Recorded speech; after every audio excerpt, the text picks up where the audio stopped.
Kaluyan kita sa Diyos, nga magagagahong sa ngatanan, pasayloon sa ato mga sala, kanaw na kita niya, kadto sa kinabuhing dayon, magampo kita.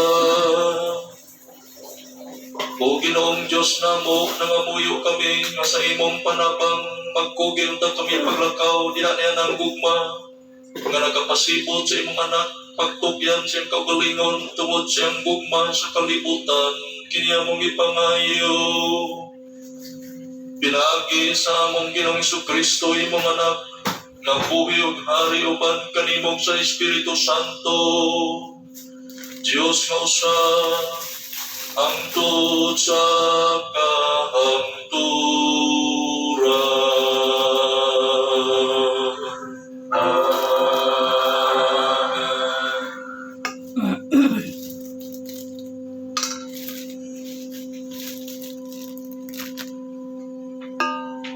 Anggol. Libang pa. Yeah, dito kami. Ambot? Kinutlo ikan sa basahon ni Propeta Jeremias.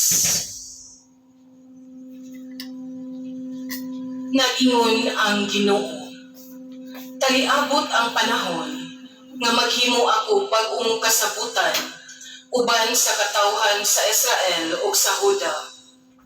Dili kini sama sa kasabutan nga gihimo ko uban sa katigulangan nila sa dihang dala ko sila gikan sa Ehipto.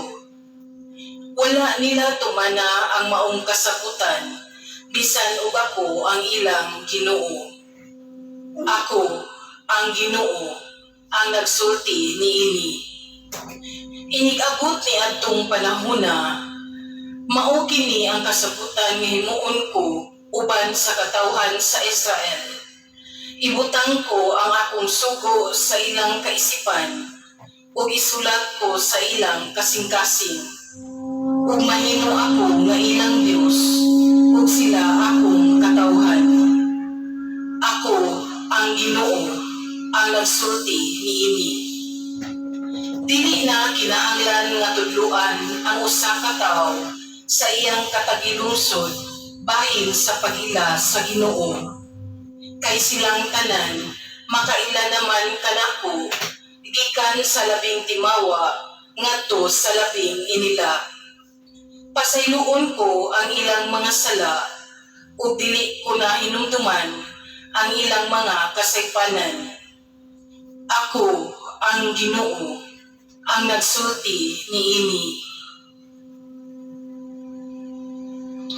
Ang pulong sa Ginoo. Salamat sa Diyos.